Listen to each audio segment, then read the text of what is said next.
Hello everyone, it's Andrea, or Miss Fackelman to my students, and today we will make Zentangle Leaves. For those of you who haven't heard of this art before, Zentangle is where people create images with fun, bold patterns. The pictures can be simple, like a bunch of squares with different patterns in each one, or it can be a complex picture, like an animal with patterns in its body and tail.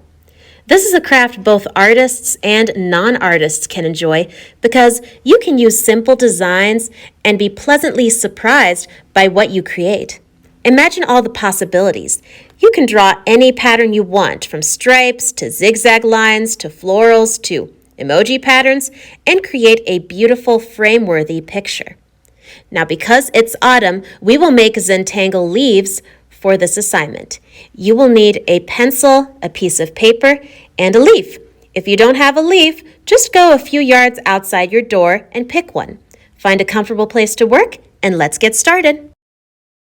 All right, now you are going to take your leaves and place them in the middle of your paper. For this assignment, I'm just using a small piece of paper. It's about half of the size of a typical sheet of paper, but if you want, you can make multiple leaves that have Zentangle patterns in them.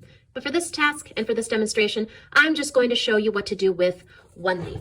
Now, I'm going to take my leaf, press it down with my fingers in the middle of my paper, and slowly outline the shape. Make sure you try to get all of the wavy, curvy edges of the leaf, every point, and don't forget the stem. If it doesn't look exactly like the leaf that you have right now, it does not matter, but it does have to look like a leaf. Outline the shape of the leaf and the stem the best you can. Now I have the outline for my leaf. What I'm going to do next is draw the veins that go through our leaf. What I'm going to do to start is draw 3 lines, and each of these 3 lines should come from the top of our stem right here all the way to the 3 major points at the top of our leaf.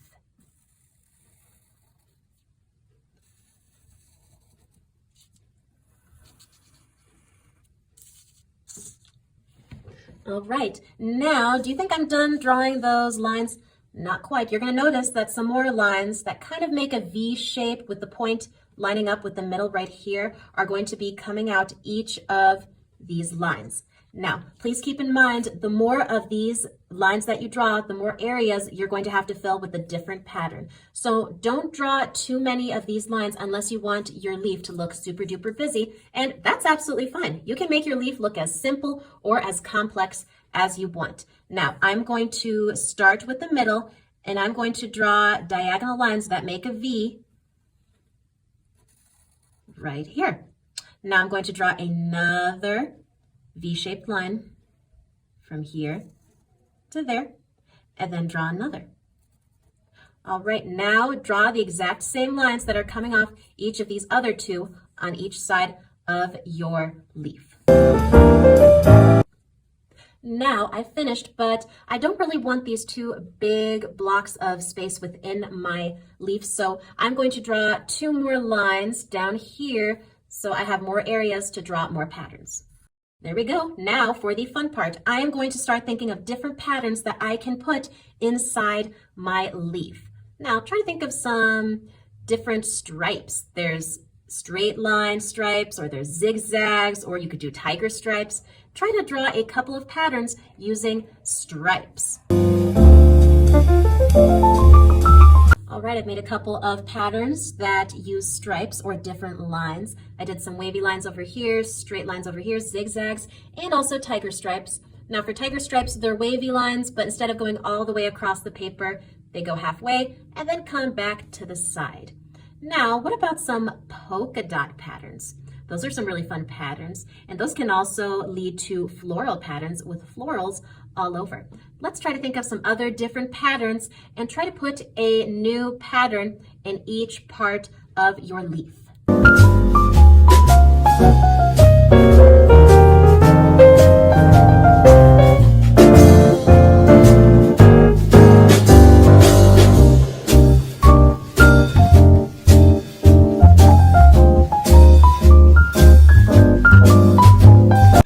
right, now I have filled my entire leaf with different patterns. Now, if you want, you can stop right here. I'm just going to be looking at how well students used the space inside their leaves and also how carefully they drew their patterns. If it looks like you just scribbled and called that a pattern, don't expect me to be impressed by that.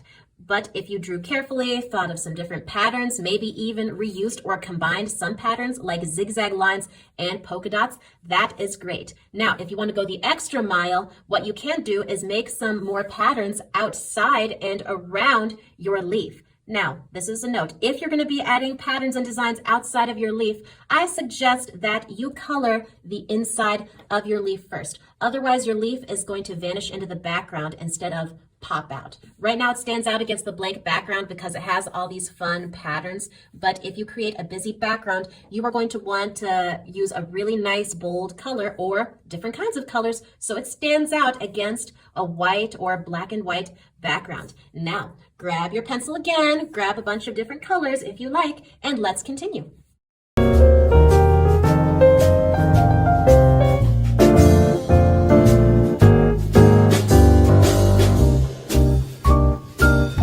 All right, I have finished my Zentangle leaf. Now, what I decided to do, because I wanted to keep drawing, I created a bunch of different patterns coming out from around my leaf. But because I wanted my leaf to stand out from everything else in the background, I colored it in and even went over the outline with a black pencil to make it look bolder so that it would pop out. One thing I like about creating all these patterns, especially in Zentangle, is that you never really know how they're going to look until you're absolutely finished. One of my favorite patterns that I did here is the wavy lines in the corner.